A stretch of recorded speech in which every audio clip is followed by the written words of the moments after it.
लेकिन रिवावा, सबसे पहले तो आपका बहुत बहुत स्वागत है। इससे पहले हम साबरमती संवाद में मिले थे पांचजन्य के ही कार्यक्रम में, और इस बार आप एक बार फिर यहाँ पर आई हैं और बात यहाँ पर हो रही है सुशासन, और सुशासन में भी शक्ति की बात हो रही है। शक्ति यानी स्त्री की बात हो रही है।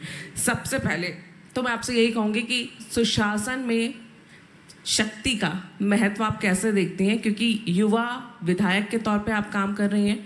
आने वाले समय में एक लंबी राजनीति का सफ़र है आपका। शक्ति के तौर पे कैसे देखती हैं, महिलाओं का क्या रोल देख रही हैं अभी? जी, हम सबसे पहले तो मैं तहे हृदयपूर्वक से पांचजन्य का शुक्रिया करना चाहूँगी कि हैविंग मी हियर, और हम साबरमती संवाद के माध्यम से भी मुझे बहुत ही अच्छा मौका मिला था कि यूथ को रिप्रेजेंट करके अपने विचार को मैं साझा कर सकूं। और आज हितेश जी, आप और अश्विनी जी के माध्यम से भी बहुत ऐसी विभूति, और मेरे पूर्व वक्ताओं आदरणीय मुख्यमंत्री जी हों या राम माधव जी हों, अभी द्विवेदी जी ने भी बहुत अच्छी बातें रखी। तो ये सब पैनल डिस्कशंस के जो एक प्रभाव होता है युवा मन के ऊपर, वो बहुत ही ज़्यादा गहरा और फ्यूचरिस्टिक रहता है। और अभी आपके सीधे स्ट्रेट फॉरवर्ड क्वेश्चन पे आऊँगी कि जब हम बात शक्ति की करते हैं तो मैं थोड़ा इतिहास को दोहराना चाहूँगी और धर्म के साथ उसको संलग्न करके अपनी बात रखना चाहूँगी कि हमारे जो पुराण है, वेद है, वहाँ शक्ति के बगैर आराध्य हम मानते नहीं है। जैसे गौरी शंकर हो गया, राधा कृष्ण हो गया, लक्ष्मी नारायण हो गया। तो ये जितने भी हम उपासना जो देवों की करते हैं, उनका स्वयं ही शक्ति के साथ जुड़ना, और ये प्रकृति को हम शक्ति के रूप से जोड़ के डेवलपमेंट की बात करते हैं। और रही बात विमेन एम्पावरमेंट की और उसको सुशासन के साथ जोड़ने की, तो मैं पहले तो मैं ये क्लियर करना चाहूँगी कि सुशासन के जो 6 पिलर्स हैं, जो 6 स्तंभ है, वो क्या है? न्याय और समानता है, प्राकृतिक संतुलन है, फिर समृद्धि आ गया, शांति और सौहार्द हो गया, सामाजिक कल्याण हो गया। तो ये जो 6 स्तंभ है सुशासन के, तो कहीं ना कहीं विमेन को आप देखिए, उनकी जो एक लाइफस्टाइल है, उनका जो एक रूटीन है, और चाहे वो घर की बात आए, चाहे वो नेतृत्व की बात आए, तो we are god gifted to tackle many things on a same note.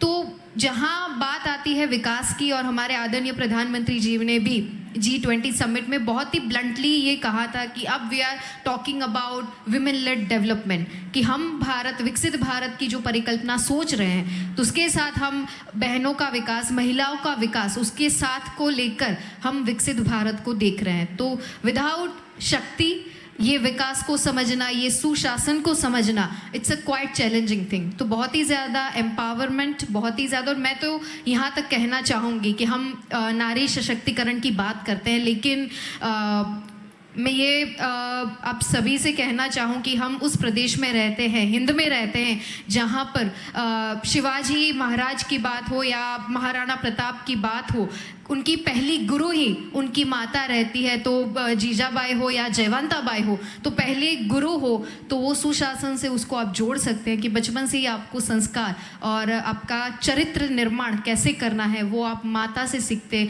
गुरुजनों से सीखते, और ये क्लस्टर में शक्ति और सुशासन पैरेलल आगे बढ़ता है। आपने अपना राजनीतिक करियर जब से शुरू किया है, विशेष तौर से महिलाओं के लिए आपने काम बहुत किया है। जूनागढ़ उत्तर से आप जीती हैं, वहाँ पर अब इन 4-5 सालों का आपका जो अभी राजनीतिक सफ़र रहा है, महिलाओं के बीच में देखा आपकी काफ़ी लोकप्रियता भी रही है। उनसे जुड़ने की कोई खास वजह? क्योंकि ज़्यादातर लोग जो हैं, जब आप चुनाव में आई थी तो रविंद्र जडेजा क्रिकेटर की पत्नी के तौर पे देश जानता है, लेकिन आपके चुनाव क्षेत्र में एक आपकी अलग पहचान है। ये पहचान बनाना कितना मुश्किल था, और इसके लिए क्या क्या करना पड़ा उस आइडेंटिटी से हटके कि एक क्रिकेटर की पत्नी के तौर पे? मैं थोड़ा अपना इंट्रो अलग वे में आपको देना चाहूँगी कि मेरा जो राजनीतिक करियर है वो अभी 2 साल उसे पूरे हुएंगे। पहले जो मैं करती थी वो सोशल सर्विसेज के माध्यम से करती थी। 2018 में मैं आदरणीय प्रधानमंत्री जी से मिली, उनसे विचार विमर्श और परामर्श किया, तो उन्होंने एक बातों बातों में ही बोला कि आप अपना एक ट्रस्ट रन कर रहे हो, आप समाज के लिए बहुत अच्छा कार्य कर रहे हो, तो आप ये फील्ड के बारे में क्यों नहीं सोच रहे हो? मैं सर सोचा ही नहीं है इस बारे में। तो बोले कि अच्छे लोगों की ज़रूरत ये पॉलिटिक्स में है, तो आपको ये सोचना चाहिए। उसके बाद 2019 में मैंने पार्टी ज्वाइन की। तब से लेके 22 तक का जो मेरा सफ़र था, उसमें मैंने जो हमारे अभी श्रद्धेय अटल जी की बात और उनके जन्म तिथि को हम सुशासन के अवसर के तौर पे मनाते हैं, तो उनका जो एक अंत्योदय का विचार था कि गांव-गांव तक जाना, और स्पेशली हमारे देश का जो एक्चुअल आपको पिक्चर देखना है कि हम कौन सी दिशा में आगे बढ़ रहे हैं, चाहे वो विकास की बात हो, चाहे वो विकसित भारत की बात हो, तो आपको नींव और आपको रूट्स तक जाना होगा। तो तब जाके ये डिसाइड हुआ कि शहरी जो एरिया है वहाँ तो बहनों के लिए बहुत सारे रिसोर्सेज हैं, अवेलेबिलिटी भी है, जागरूकता भी है, लेकिन अगर गाँव की महिलाओं को टारगेट किया जाए तो आपको एक्चुअल पिक्चर कहाँ लैप्स हो रहा है वो पता लगेगा। तो मैं जाती थी, मैंने तकरीबन मेरे ज़िले के आसपास के 200 गाँव की और वहाँ की बहनों और बेटियों की मुलाकात ली, उनको प्रशिक्षित करना, चाहे वो in terms of education, in terms of health, in terms of political independency, in terms of financial independency. और ये जो पंच प्रण लेके हम उनके पास जाते, उनको रख के उनको समझाते, और जहाँ मेरे ट्रस्ट के माध्यम से मैं सेवा करके उनको मददरूप हो सकती थी, मैंने किया। आपके दूसरे सवाल पर आती हूँ, because I was the aspirants of civil services. तो मैं मैकेनिकल करने के बाद मैं दिल्ली थी 3 साल तक, तो वहाँ सिविल सर्विसेज का प्रिपरेशन और साथ में साथ इंडियन एयरफोर्स के लिए भी मैं प्रिपेयर कर रही थी। रिटर्न क्लियरेंस के बाद एसएसबी का एक बहुत ही बड़ा अहम पड़ाव रहता है डिफेंस सर्विसेज में। अब ये बात को मैं फॉर्चुनेट भी बोल सकती हूँ और in terms of career unfortunate भी बोल सकती हूँ, बिकॉज आई गॉट एंगेज, और डिफेंस में अलाउड नहीं है आपका 5 साल के लिए वो बॉन्ड साइन करते हैं। तब से एक डाइवर्जन आया और एक मन में रहता है, बहुत यहाँ young guns of India available है, तो कहीं ना कहीं हम अपने स्वप्न से बहुत ही करीबी से जुड़ते हैं कि बहुत स्ट्रगल करके जब आप एक मुकाम पर पहुँचते हो और तब जाके आपकी शादी हो जाती है, तो एक जो अंदर से पिंच रहता है कि मैं ये कर नहीं पाई, मुझे देश के लिए, अपनी कंट्री के लिए कुछ करना था। तब जाके जो रोल आता है वो आपके पिता के माध्यम से हो, आपके हस्बैंड के माध्यम से हो, आपके भाई के माध्यम से हो, कि उनका जो सपोर्ट रहता है, मोरल सपोर्ट। तो मेरे और मैं अपने आप को बहुत ही ज़्यादा खुशनसीब मानती हूँ, मेरे पिताश्री भी इधर मौजूद है, तो मैं उनकी हाजिरी में ये सब कुछ बता रही हूँ कि बहुत सपोर्ट मिला मुझे, क्योंकि मैं मैकेनिकल जब कर रही थी तब पूरे भारत में 3% लड़कियाँ वो मैकेनिकल इंजीनियरिंग परस्यू कर रही थी। तब at that point of time मुझे सपोर्ट मिला कि मुझे ये फील्ड में आगे बढ़ना चाहिए, बहुत अपॉर्चुनिटी है। और अभी के माध्यम से हस्बैंड का सपोर्ट कि आप कहीं अपना एक ड्रीम पीछे छोड़ के आए हैं और हमारा नया सफ़र शुरू हो रहा है, तो मैं ये नहीं चाहता हूँ कि आप अपना जो नॉलेज है, अपना जो एनर्जी है, उसे स्टैग्नेंट वे में ही आप उसको छोड़ दें। आप जो करना चाहती है आप कर सकती हैं, उनके लिए आपको जो प्लेटफॉर्म, जो माध्यम आपको चाहिए वो मैं बिहाइंड द बैक स्टेज रह के आपको देता रहूँगा। और आपके तीसरे सवाल पर आती हूँ कि अप्रिशिएशन बिल्कुल मेरे हस्बैंड के माध्यम से मुझे बहुत मिला, और मैं बहुत ही ज़्यादा ब्लेस्ड और प्राउड फील करती हूँ हर जगह पर। अभी हमारी बात हो रही थी कि सभी जडेजा जी के फ़ैन हैं और इसी वजह से आपके साथ फ़ोटो खींचो। मुझे लगा कि मेरे लिए सबसे अहम ये है, क्योंकि मैंने कभी ये नहीं सोचा है कि उनसे अच्छा अपनी प्रतिभा निखार के मैं ऑन फील्ड जितना भी करूँ वो मेरे लिए सफिशिएंट है, बट जो एक आइडेंटिटी उनके माध्यम से मुझे मिला है, मैं उसके नर्चर करना चाहती हूँ, उसको अच्छे से पोर्ट्रे करना चाहती हूँ, because great power comes with a great responsibility. तो मेरे लिए ये प्रिविलेज है कि उनके नाम से जाने जाना, उसमें मुझे प्राउड होता है। और हमारी भारतीय संस्कृति ऐसी रही है कि हम अपने पति के माध्यम से बहुत ज़्यादा आगे बढ़े, और उसमें उनका जो सहयोग है वो मेरे लिए बहुत ही ज़्यादा अहम रोल प्ले कर रहा है। अहम रोल प्ले तो कर रहा है, लेकिन असर आपका ज़्यादा है। देखिए, आपके असर में आके उन्होंने बीजेपी की सदस्यता ले ली थी। नहीं जैसे हमारे संगठन पर्व में ये कहा जाता है कि जितने भी परिवार के सभ्य हैं, पहले वो ये विचारधारा से जुड़ने बहुत ही आवश्यक है। तो वही एक था, लेकिन अलग माध्यम से उसको देखा गया। और मैंने पहले उनको बोला कि शुरुआत अगर मैं बाहर निकलूँगी, जाऊँगी, तो पहले मुझे लोग पूछेंगे कि आपके परिवार से कौन कौन जुड़ा है, तो मैं बता सकूँगी कि मेरे परिवारजन जितने भी हैं वो भारतीय जनता पार्टी के समर्थक हैं। तो इसी वजह से वो मैंने करवाया था। बात मानी ना उन्होंने। बाकी क्रिकेटर वाइफ्स को हम देखते हैं तो वो साथ में घूमती हैं, अपना कुछ अलग छोटा मोटा कुछ उनका करना है कर लेंगे, एक अलग लाइफस्टाइल होती है। रिवाबा जडेजा की लाइफस्टाइल बिल्कुल अलग है और रविंद्र जडेजा का तो स्टाइल ही बिल्कुल अलग है ऑन फील्ड। तो उसमें तालमेल बिठाना उन लोगों के साथ जब आप बैठते होंगे, क्रिकेटर वाइज के साथ जब बैठते होंगे, क्या कभी कुछ असहजता लगती है कि कुछ कॉमन नहीं है या उसमें मिसफिट टाइप का लगता है आपको? बिल्कुल नहीं, मिसफिट तो नहीं बोलूँगी, लेकिन अपने आप को प्रिविलेज ज़रूर बोलूँगी, क्योंकि मुझे ये तक भारतीय जनता पार्टी के माध्यम से हमारे आदरणीय नेतृत्व ने दी है। और बहुत ही अच्छा एक मेरे लिए प्रिविलेज ये है कि मैं बहुत सारी माताओं की, बहनों की और पिछड़े वर्ग की आवाज़ बनकर जो जितने भी रिफॉर्मेशंस हैं और जितने भी अच्छे कार्य सरकार के माध्यम से हो रहे हैं उसमें एक आवाज़ मैं भी हूँ। तो डेफिनेटली नॉट कि मिसफिट जैसा नहीं है, लेकिन एक प्रिविलेज है कि ग्राउंड लेवल पर क्या सिनेरियो है वो उसके ऊपर मैं बहुत अच्छे से डिबेट कर सकती हूँ। असली भारत का आपको पिक्चर देखना है, वो सिर्फ आप अच्छा शनल का बैग या गुची का बैग या एलवी का बैग लेके घूम के नहीं देख सकते। उसके लिए आपको उनके बीच में बैठकर खाना होगा, उनके प्रश्नों को समझना होगा, उनके बच्चों को देखना होगा, घर घर जाके, गली गली, नुक्कड़ नुक्कड़ जाके आपको एक असली भारत का जो चित्र है वो अपने आप में संजोना होगा, तब जाके आप देश का नेतृत्व संभाल सकते हैं। तो it's a privilege for me. बिल्कुल। और अभी आपने बताया कि आप सिविल सर्विसेज में जाना चाहती हैं, एस्पिरेंट रही हैं। आपके तो एक गुरु भी रहे थे जिनको आप बहुत पसंद करती थी, अवध ओझा। तो आपने तो उनसे इंस्पिरेशन लेके, वो सबको मैंने कुछ रील्स देखे, राजा बनाते हैं वो सबको। अब वो खुद जो है चुनाव में अभी उतर रहे हैं और उस पार्टी से उतर रहे हैं जिसके आपने आम आदमी पार्टी के कैंडिडेट को 50,000 वोट से जिनको हराया था। तो जिनको आप मान रही थी वो तो खुद आप तो पहले जीत चुकी हैं, अब क्या अपने गुरु को कुछ टिप्स देंगी? फर्स्ट ऑफ ऑल तो मैं उनके उज्जवल भविष्य की कामना करती हूँ, क्योंकि गुरु चाहे किसी भी क्षेत्र में हो, किसी भी पोजीशन पे वो आगे बढ़े हों, रहते आपके गुरु हैं। तो विद ड्यू रिस्पेक्ट उनके ऊपर मैं कमेंट नहीं करना चाहूँगी, बट इतना ज़रूर कहूँगी, क्योंकि वो हंसी मजाक में बहुत ऐसी बातें कहते थे जब हमारी कोचिंग होती थी कि यूपीएससी का सिलेक्शन आप पास करें या ना करें, लेकिन अल्टीमेटली आपको एक चीज़ बिल्कुल आपके साथ जाएगी कि आप कलेक्टर बने, कमिश्नर बने या ना बने, लेकिन अच्छा ज्ञान अर्जित करने से आप अच्छे पॉलिटिशियन तो बन ही जाएंगे। वो शायद मैं उसको उसी रास्ते पे मेरा चलना हुआ, इट्स कॉल्ड डेस्टिनी। लेकिन आपका जो सवाल है, उन्होंने जो भी रिस्पेक्टिव थॉट्स के साथ अपनी नई जर्नी और नई इनिंग की शुरुआत की है, तो मैं इनको शुभकामना देना चाहूँगी। हाँ, लेकिन आप उसमें सीनियर हो गई हैं, ये अलग बात है कि आप अपने क्षेत्र में जाके लड़ रही हैं, वो उस जगह जा रहे हैं जहाँ के लोग उन्हें नहीं जानते, उनसे कनेक्ट नहीं कर पाते। राजनीति में एक राजनेता के तौर पे कनेक्टिविटी कितनी इम्पोर्टेंट होती है, और ख़ास तौर से अगर आप महिला हैं और महिला के तौर पे जब आप निकलते हैं क्षेत्र में वोट मांगने या लोगों से जुड़ने के लिए, क्या चुनौतियां होती हैं? एक तरफ परिवार होता है, दूसरी तरफ राजनीति के जो आपके दायित्व होते हैं वो होते हैं।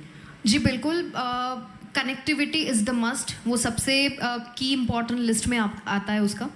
और मैं जब नई थी और मेरा नाम डिक्लेयर हुआ तो एक टैबू सबके दिमाग में था, और एक जो परसेप्शन रहता है कि ये तो सेलिब्रिटी की वाइफ है, ये स्पोर्ट्स पर्सन की वाइफ है जो 10 महीना तो बाहर ट्रैवल करते हैं और 2 ही महीना अपने क्षेत्र में रहते हैं, तो ये हमारी सिचुएशन क्या ही समझेंगे।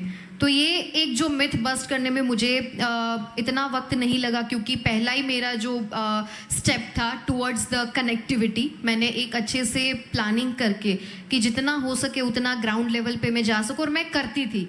200 गांव मैंने घूमे थे, तो शहर जो मेरा जो कॉन्स्टिट्यूएंसी है वो सिटी का कॉन्स्टिट्यूएंसी है, वहाँ लोगों को ये एश्योरेंस दिलवाना था मुझे कि मैं आपके साथ हर हमेशा आपके साथ जुड़ती रहूँगी, और जितना हो सके उतना स्पेशली महिलाओं और बहनों के साथ कनेक्ट रहना, it's a very must thing. And मैं डेफिनेटली इस बात को एग्री करती हूँ कि पॉलिटिकल करियर में आपका लोगों के साथ होना, लोगों के साथ जुड़ना, अपार्ट फ्रॉम योर स्टेटस, कि आप चाहे किसी भी मंच से हैं या किसी भी क्षेत्र से हैं और आप राजनीति में आ रहे हैं, तो लोगों के साथ आपका कनेक्शन, उनको अपनापन लगेगा, तभी जाके वो आपसे जुड़ पाएंगे, और तभी जाके वो अपनी निजी ज़िंदगी की जितनी भी समस्याएं हैं वो रख पाएंगे, और सॉल्यूशन वहीं से आपको मिलेगा। तो it's must thing for me कि कनेक्टिविटी होना बिल्कुल ज़रूरी है। निजी ज़िंदगी की जैसे आप बात कर रही हैं कि आपका राजनीतिक करियर 2 साल से आप अभी विधायक बनी हैं, अभी शुरू हुआ है एक तरह से। दूसरी तरफ जिन क्रिकेटर की आप वाइफ हैं, T20 से जडेजा ने संन्यास ले लिया है।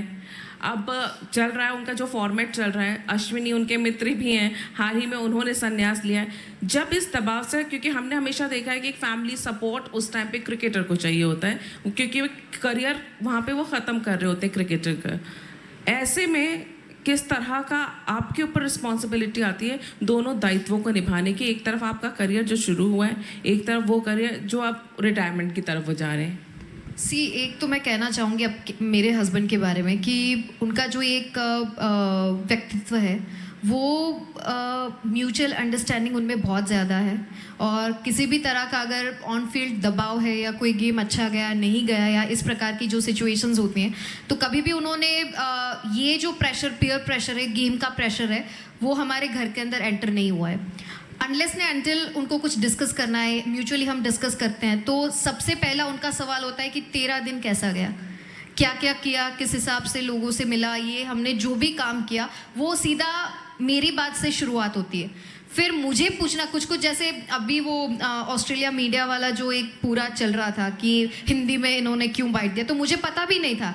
ही डिडंट टेल मी कि ऐसा कुछ हो रहा है और सोशल मीडिया में ऐसा चल रहा है। मैंने कुछ फ्रेंड से मुझे पता लगा, उन्होंने मुझे 2-3 लिंक्स सेंड किए कि व्हाट्स गोइंग ऑन, तब जाके मुझे पता लगा कि ये पूरा अभी चल रहा है। तो मैंने उनसे पूछा तो उन्होंने बोला कि it's not a big deal, जो था मुझे अपनी मातृभाषा में जवाब देना था, मैं दे के आ गया।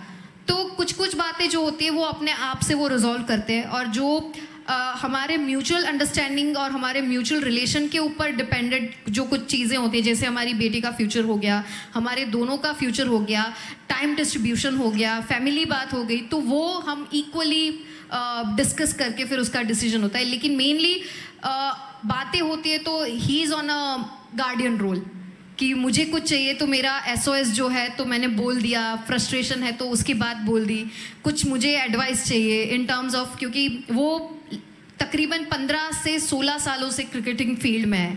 आपको पता है, ऑडियंस को भी पता है कि बहुत ही ज़्यादा प्रेशर प्लेयर्स के ऊपर बना रहता है, और अभी जनरेशन टू जनरेशन जो फास्ट क्रिकेट हो रहा है, बहुत ही अच्छे अच्छे टैलेंट्स है वो क्रिकेट में इंट्रोड्यूस करवाए जाते हैं। तो अपने आप को फिटनेस के मामले में, पेयर प्रेशर के मामले में, टेक्निक के मामले में अपडेट रखना इट्स अ मस्ट थिंग, और वो बहुत ही अच्छे से वो पोर्ट्रे कर रहे हैं। बिल्कुल। हमारे अश्विनी के रिटायरमेंट की बात की थी क्योंकि वो बहुत अच्छे दोस्त हैं, क्या उस पर कोई आपका डिस्कशन भी हुआ था, उनसे बातचीत हुई? नहीं, बिल्कुल। Ashwin he is a jam and legend. आप उनके स्टेट्स देखें तो आपको पता लगेगा कि उनके जैसा बॉलिंग फिगर, बॉलिंग ऑलराउंडर आपको भारतवर्ष में अभी बहुत ही कम देखने को मिलेगा, कि जो टेक्निक, जो वेरिएशन है। अभी क्रिकेट को मैं थोड़ा थोड़ा समझती हूँ, तो टेक योर पार्डन कि कुछ अगर वो टर्म्स में मेरा फंबल हो, लेकिन मैंने जितना समझा है, मैं एक चीज़ ज़रूर बताना चाहूँगी कि सबने ये बात माना और कन्वे भी किया कि वो न्यूजीलैंड का जो सीरीज़ था तभी उनका रिटायरमेंट वो प्लान कर चुके थे। फिर रोहित कन्विंस उन्होंने किया कि आप ऑस्ट्रेलिया दौरे पर आए और ये हमारा बॉर्डर गावस्कर ट्रॉफी है, वो बहुत ही इम्पॉर्टेंट है, तो आपकी ज़रूरत वहाँ पड़ेगी। And he did well. और कुछ कुछ जो डिसीजन होते हैं वो अपने आप पे निर्धारित होते हैं कि आप क्या माइंडसेट से वो उसको आगे लेके चलना चाहते हैं। बट मैं इस मंच के माध्यम से भी कहना चाहूँगी कि रवि अश्विन अभी हम IPL के माध्यम से उनको खेलना हम सब देखेंगे, और वी आर ब्लेस्ड कि वो CSK में वापस आ गए। तो एक जो जडेजा अश्विन का डियो है वो इंडियन टीम नहीं, लेकिन IPL में आपको ज़रूर वो उसका जो कमाल है, उस जोड़ी का कमाल है, वो आपको करते देखने को मिलेंगे। बिल्कुल। और एक चीज़ और मैं आपसे पूछना चाहूँगी कि ये तो क्रिकेट की फील्ड है, आपने कहा कि बहुत ज़्यादा क्रिकेट नहीं जानती हैं और राजनीति में अभी आप आए हैं, कितना सपोर्ट रविंद्र जडेजा की तरफ से आपको राजनीति में मिलता है, और क्या चुनौती हो जाती है कि परिवार के साथ निकलना, लोगों से मिलना, क्योंकि वो बाहर रहते हैं टूर पे पूरे टाइम और आपको लोगों के बीच में रहना भी ज़रूरी है, क्योंकि जब तक आप लोगों से मिलेंगे नहीं, उनकी बात नहीं समझेंगे, राजनेता के तौर पे बहुत सफल हो नहीं सकते हैं। जब आप अपना 100% माइंड मेकअप कर लेते हैं तभी आपको इस फील्ड में एंटर करना चाहिए, ऐसा मैंने महसूस किया है। अगर आप डिलेमा में या फिर इसकी जो चकाचौंध है उससे अभिभूत होकर इस फील्ड में आना चाहते हैं तो this is not your field. पहले आप ये मानकर चलिए कि 24/7 आपको लोगों के लिए अवेलेबल रहना है। यानी रिवाबा रहती हैं और डेफिनेटली, क्योंकि अभी वो ऑस्ट्रेलिया दौरे पे है, मैं आपके साथ बैठी हूँ, कल वापस जाके अपनी विधानसभा के जितने भी काम हैं वहीं पे लग जाऊंगी। तो एक दूसरा चीज़ रहता है कि ऐसा नहीं है कि आपकी पर्सनल लाइफ ही ख़त्म हो जाएगी। It's all about time management, it's all about आपका team work, it's all about मैं अकेले से कुछ नहीं कर पाऊंगी, मेरी जो टीम है वो अच्छा कर रही है तो उतना बर्डन मुझ पे कम आएगा। तो इट्स ऑल अबाउट मैनेजमेंट। आपका जितना अच्छा मैनेजमेंट है उतना आप एग्जीक्यूशन भी अच्छे से अपने कॉन्स्टिट्यूएंसी में कर पाएंगी। दूसरी चीज़, आप कैसे सिचुएशन को देखते हैं। मैंने अभी एक बहुत ही अच्छा कोट पढ़ा कि अगर आपका मन कमज़ोर है तो आप परिस्थितियों को समस्या के रूप में देखना शुरू कर देंगे। आपका मन अगर थोड़ा स्थिर हो गया है तो आप जितनी भी सिचुएशंस हैं उसको आप देखेंगे कि इसमें क्या कर सकते हैं, आपको आपत्ति जैसा थोड़ा लगेगा। और अगर आपका मन स्ट्रांग है तो आप परिस्थितियों में अवसर को ढूंढेंगी। तो मैं अभी वही आई एम लुकिंग फॉरवर्ड कि जितनी भी चुनौती हैं, जितने भी ऑब्स्टिकल्स हैं, उसको कैसे अवसर में हम तब्दील करें और जितना हो सके उतना हमारे आदरणीय प्रधानमंत्री जी का जो विज़न है उसको कैरी फॉरवर्ड लेके चलें। बिकॉज बहुत ही ज़्यादा responsibility young guns of India पे आदरणीय प्रधानमंत्री जी ने भरोसा करके रखी है, तो उसको परिपूर्ण करना हमारी मॉरल रिस्पॉन्सिबिलिटी है। अच्छा, महिला के तौर पे राजनीति में क्या चुनौतियां रहती हैं? एक चुनौती तो मैं नहीं कहूँगी, लेकिन उसका उत्तर मैं अलग तरह से देना चाहूँगी कि आपको अपने आप पे भरोसा होना बहुत ज़रूरी है, डिटर्मिनेशन होना बहुत ज़रूरी है। वर्क हार्ड ये आपका अहम हथियार है कि आपको कड़ी से कड़ी मेहनत करनी पड़ेगी और नैतिक आपके जितने भी मूल्य हैं, एथिक्स और मोरालिटी, उसको कैरी फॉरवर्ड करके आपको आगे बढ़ना होगा। तो प्रॉब्लम एज सच कुछ नहीं है। और जिस भी रिस्पेक्टिव पार्टी के साथ जुड़े हैं, मैं भारतीय जनता पार्टी के साथ जुड़ी हूँ, तो उसके सिद्धांत, उसके वैल्यूज़ और उनकी थॉट प्रोसेस को दृढ़ली अपने दिमाग में बैठा कर मैं आगे जाऊँगी। तो ये प्रॉब्लम नहीं है। मैंने आपको समाधान बता दिया कि ये जो सारे जितने भी स्तंभ है उसको आप अगर दिमाग में रख के चलते हैं तो as such obstacles as such मुझे नहीं लगता कि कुछ महिलाओं के आगे आए। अच्छा रिवाबा, आपको अगर ये कहा जाए कि एक राजनेता के तौर पे कोई एक ऐसा बदलाव जो आप करना चाहती हैं, समाज के लिए आपने बताया कि कुछ करना चाहती हैं, क्या राजनेता के तौर पर 20 साल बाद से ही आप क्या देखती हैं, क्या बदलाव कर पाएंगी? किस चीज़ में आप बदलाव ज़्यादा चाहती हैं, काम करना चाहती हैं? आपका प्रश्न है आज से 20 साल बाद का? हाँ, या तक स्टिल जो जिस पे आप काम कर रही, जो आपका उद्देश्य है? पहले तो हम विकसित भारत की जो परिकल्पना करते हैं, क्योंकि हमारे जितने भी पार्टी के सदस्य हैं उनका एक ही विषय, एक ही विचार और एक ही कार्यक्षेत्र रहा है कि 2047 में जब हम आज़ादी के 100 साल पूर्ण कर रहे हैं तो जिस दिशा में हमें आगे बढ़ना चाहिए और सुशासन के जो मैंने स्तंभ आपसे रखे बोले वो 6 के 6 स्तंभ के ऊपर कार्य करना। और 20 साल बाद का भारत जो जिस गति से आगे बढ़ रहा है तो उसमें बहुत सारे अहम पहलू हैं, चाहे वो इंफ्रास्ट्रक्चर के माध्यम से हो, चाहे विमेन लेड डेवलपमेंट के माध्यम से हो, चाहे वो कनेक्टिविटी के माध्यम से हो, चाहे अंत्योदय की जो हम बात कर रहे हैं उनके डेवलपमेंट के माध्यम से। और आदरणीय प्रधानमंत्री जी ने एक बहुत ही अच्छा कंसेप्ट इस बार दिया है कि ज्ञान के माध्यम में हो, गरीब हो, युवा हो, किसान भाई हो और महिला हो, ये चारों पिलर्स को बैलेंस करके एक ऐसा समाज निर्माण हो जहाँ पर सुशासन के साथ हर एक महिला को, हर एक वर्ग को और हर एक समाज के पहलू को अहम रखकर हम विकसित भारत की ओर अग्रसर रहें।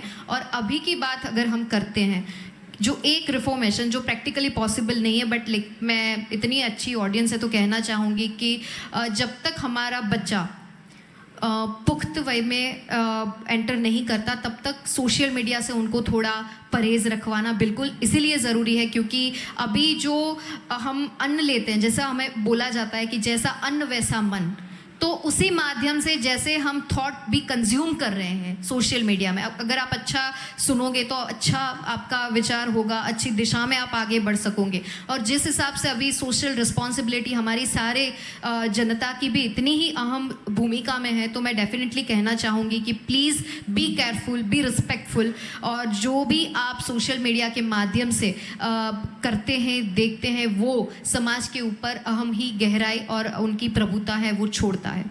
जो युवा पीढ़ी है वो ज़्यादातर सोशल मीडिया पे, जेन-ज़ी की हम बात करें, मिलेनियल्स की बात करें, अभी ये जब हम चर्चा कर रहे थे तो आपने ये बात की थी कि एक राजनेता के तौर पे जब आप कोई पोस्ट डालते, क्योंकि आपके ज़्यादातर यंगस्टर बहुत फैंस हैं, जब आप एक राजनेता के तौर पे अपने किसी काम का फ़ोटो पोस्ट करती हैं, ये और ये दूसरी तरफ जब आप अपनी पर्सनल लाइफ का फ़ोटो पोस्ट करती हैं, लाइक्स किस में ज़्यादा आते हैं?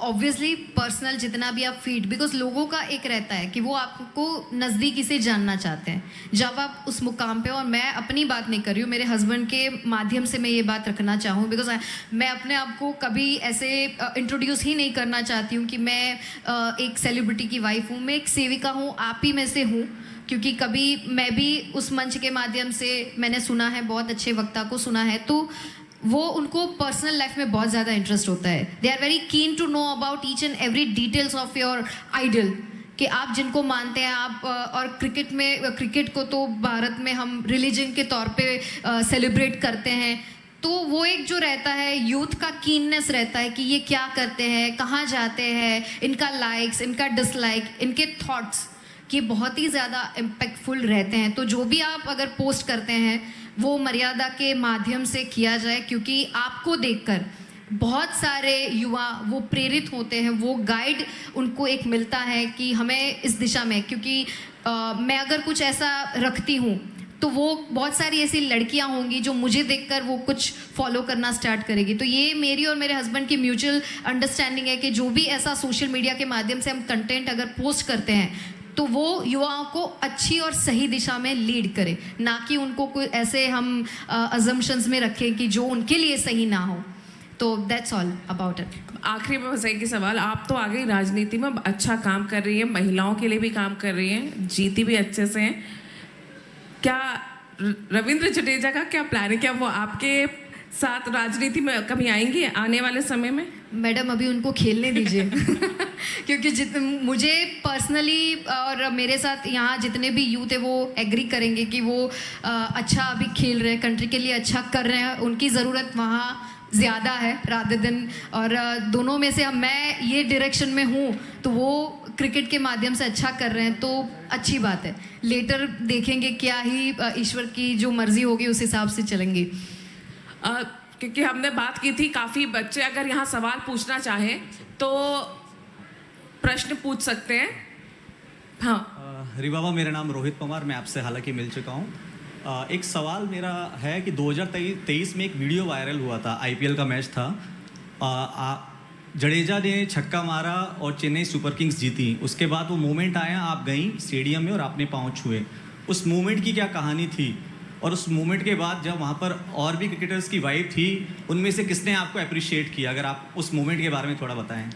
द्विवेदी जी, मैं आपने जो बोला मैंने बहुत वो बारीकी से ऑब्जर्व और नोट भी किया कि जितने हम अपने रूट्स से जुड़ेंगे, बिकॉज साड़ी पहनना या अच्छे से अपने आप को कैरी करना ये हमारी भारतीय परंपरा और संस्कृति रही है। तो पॉलिटिक्स में आने से पहले मेरा ये परिधान था जो मैंने अडॉप्ट किया, और मेरे हस्बैंड को अच्छा बहुत ज़्यादा लगता है, क्योंकि हमारी जब शादी हुई थी तब उनका स्ट्रेट फॉरवर्ड वही एक सवाल था कि तुम्हें साड़ी पहनना आता है, because I use to like women जो साड़ी पहन के अच्छे से अपने आप को रखती है। तो एक वो था, और दूसरा ये जो पूरा जो हुआ वो किसी मीडिया ने रिकॉर्ड नहीं किया है, वो रिकॉर्ड था वहाँ के स्टेडियम में जितने भी दर्शक थे उनके कैमरा से ये रिकॉर्ड हुआ जो वीडियो है। वो हमारे बीच में नोकझोंक और बहस होती रहती है एज ए कपल, तो उनका हर रोज़ का एक ताना रहता था उधार मेरे ऊपर कि तुम्हें तो रोज़ मेरे पैर छूने चाहिए, देखो कहाँ से कहाँ मैंने पहुँचा दिया, ऑन अ लाइटर नोट, जैसे टांग खिंचाई कहते हैं ना। तो मैं उनको वही कहती थी कि कुछ ऐसा करके दिखाओ कि जिससे मुझे ऐसे लगे कि मैं आपके पैर छूँ। तो बोले ठीक है, मौका आने दो, करते हैं कुछ। तो बराबर उस दिन ये किया, और लकीली मैच जिता दिया, बिकॉज सभी ने hope, we completely lost our hope कि ये मैच तो गया। एंड जो अदर टीम थी, ओपोनेंट थी, वो ऑलरेडी उन्होंने चीयर करना शुरू कर दिया था कि अब तो जीत गए। और अनबिलीवेबल वो बाउंड्री थी, क्योंकि लास्ट बॉल में 4 के माध्यम से आप जीत सकते हो, लेकिन 6 का आना, जो बाउंड्री आना, वो बहुत ही चैलेंजिंग अपने आप में, क्रिकेट जो अंडरस्टैंड करते हैं उनको समझ है। तो उन्होंने जिताया। तो एक इंस्टिंक्ट से अंदर से आया, वो आवाज़ आई हस्बैंड की कि पैर छूने चाहिए। तो वो तो ऐसे ओपन हैंडेडली वो ऐसे जेस्चर के लिए तैयार थे, but I suddenly went there. और वो हमारा एक राजपूती ट्रेडिशन है कि हम हमारे बड़े से मिलते हैं, हम हमारे हस्बैंड से मिलते हैं, तब हम अपने पल्लू, साड़ी के पल्लू से एक अलग ही रस्म करते हैं जो एक रिस्पेक्ट को भी कहीं ना कहीं दिखाता है। तो इट्स अ रैंडम, कोई प्लानिंग नहीं था। वहाँ पर साक्षी धोनी भी मौजूद थी, उनका कुछ रिएक्शन था या किसी और क्रिकेटर्स की वाइफ का? वो सब देखते हैं क्योंकि सबके लिए नया है। और बहुत ही मैच्योर्ड, और जितने भी आसपास के थे उन्होंने बहुत अच्छे से ग्रीट भी किया। Thank you. और कोई सवाल? देखिए, आप सभी के लिए हमने 15 मिनट का सेशन है ना ब्रेक किया है। मैंने तृप्ति जी से बोला था कि मैं सिर्फ भाषण देने के लिए, वो तो उसके लिए अलग मंच है, यहाँ जो ऑडियंस है उसके साथ साक्षात्कार करना भी बनता है।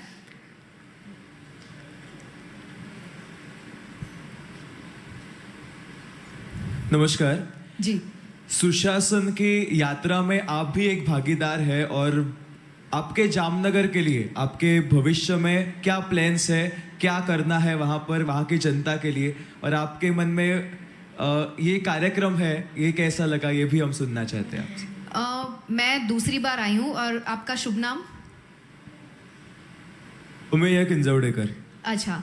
और गोवा में सेकेंड टाइम आई हूँ, बहुत ही अच्छा लगा सभी से मिलके, और जितनी भी डिग्निटरीज हैं और पांचजन्य के माध्यम से जो इस प्लेटफॉर्म का आयोजन किया कि यंग गन्स ऑफ इंडिया के माइंड में ऐसी ऐसी चीज़ें और ऐसे ऐसे विषय वस्तु के ऊपर संवाद हो सके, ताकि वो भारतवर्ष में और भारत विकास में अपना सहयोग कर सके। तो बहुत ही अच्छा अनुभव रहा मेरा। मैं भी आपके साथ बहुत कुछ सीख के, संजोच के वापस जाऊंगी। और जामनगर की पर्टिकुलर बात करूँ तो सभी को अनंत एंड राधिका के मैरिज सेरेमनी से ही जामनगर हाईलाइटेड है। रिलायंस की वजह से वी आर ब्लेस्ड कि ऐसी बड़ी पेट्रोलियम इंडस्ट्री हमारे जामनगर में स्थापित है। उसके साथ साथ 5 साल का हमारा पूरा एजेंडा, मेरी विधानसभा के लिए हमने एक रोड मैप तैयार किया है, जहाँ पर हम अहमदाबाद जैसा ही साबरमती रिवर फ्रंट, अगर आपने सुना है तो ऐसा ही रिवर फ्रंट हम जामनगर को देने जा रहे हैं। साथ ही साथ अभी मैं तृप्ति जी से बात कर रही थी कल कि 2 दिन बाद सेवा रथ करके एक स्पेशल सरकारी जितनी भी योजना है, केंद्र सरकार एवं राज्य सरकार जी जितनी भी योजना है, उनको हम पूरे मेरे विस्तार में 16 मंडल है, तो वहाँ वो रथ घर घर जाकर घूमेगा, और पूरा इंस्टॉलेशन हमने उस वैन में किया हुआ है, ताकि अगर बहुत दूर से, जैसे मेरा जो कार्यालय है वो तकरीबन 4 से 5 किलोमीटर अवे है किसी मंडल से, तो उनको वहाँ पर आना ना पड़े। ये रथ के माध्यम से सब आपको केंद्र सरकार और राज्य सरकार की योजना के विषय माहिती भी मिले, और साथ ही साथ आप उसका लाभ भी ले सके। ये दूसरी चीज़। तीसरी, अभी हमारे गुजरात में पिछले साल ही हमने परिषद में एक बिल पारित किया कि हर एक ज़िले में हम एक स्पोर्ट्स कॉम्प्लेक्स देना चाहेंगे, जिसका अभी हमने उसकी पूरी निर्माण कार्य की प्रक्रिया है वो ऑनगोइंग है। तो एक जिला स्तर का स्पोर्ट्स कॉम्प्लेक्स, ना फक्त क्रिकेट के लिए, लेकिन बहुत सारे ऐसे हमारे प्रादेशिक स्पोर्ट्स हैं, उसको प्रमोट करने के लिए हमें उसका कार्य भी आरंभ कर दिया है। तो ऐसे ही छोटी छोटी जो बातें हैं जिससे पूरे कॉन्स्टिट्यूएंसी का भी डेवलपमेंट हो और साथ ही साथ हमारे गुजरात का विकास हो। बहुत अच्छे प्रोजेक्ट्स अभी FDI के माध्यम से गुजरात में आ रहे हैं, और G20 और वाइब्रेंट के माध्यम से जामनगर और पूरे सौराष्ट्र रीजन की एक अलग ही अपनी पहचान बन रही है, और उसमें उत्तरोत्तर हम डेवलपमेंट के लिए सोच रहे हैं। बहुत ऐसे प्रोजेक्ट्स हैं सर जी, लेकिन समय मर्यादा के हिसाब से मैं कंक्लूड बहुत ही शॉर्ट वे में कर रही हूँ। और कोई? माइक दे दीजिए।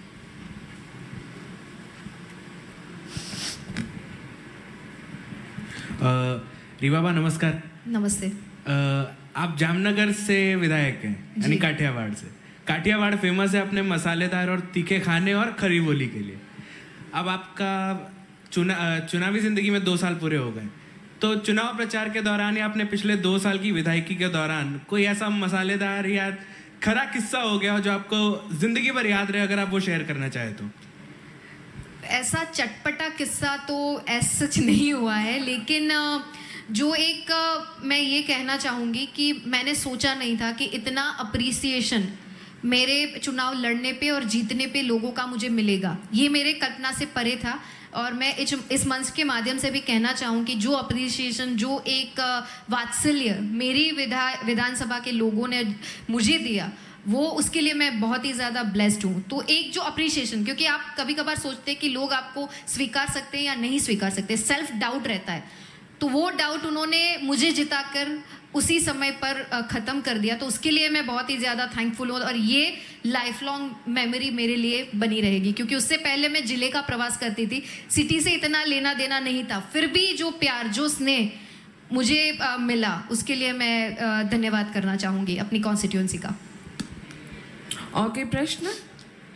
क्योंकि समय भी हमारा लगभग हो चुका है।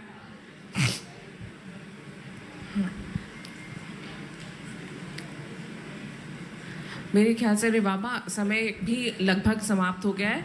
Hello Riva ma'am, basically I want to ask you कि जैसे अभी अश्विन जी ने रिटायरमेंट लिया है, जडेजा जी ने भी T20 से रिटायरमेंट लिया है, तो एक रिटायरमेंट किस तरह से प्लान किया जाता है in the aspect of politics और in the aspect of cricket also? So what you see कि रिटायरमेंट किस मोड पे लेना चाहिए?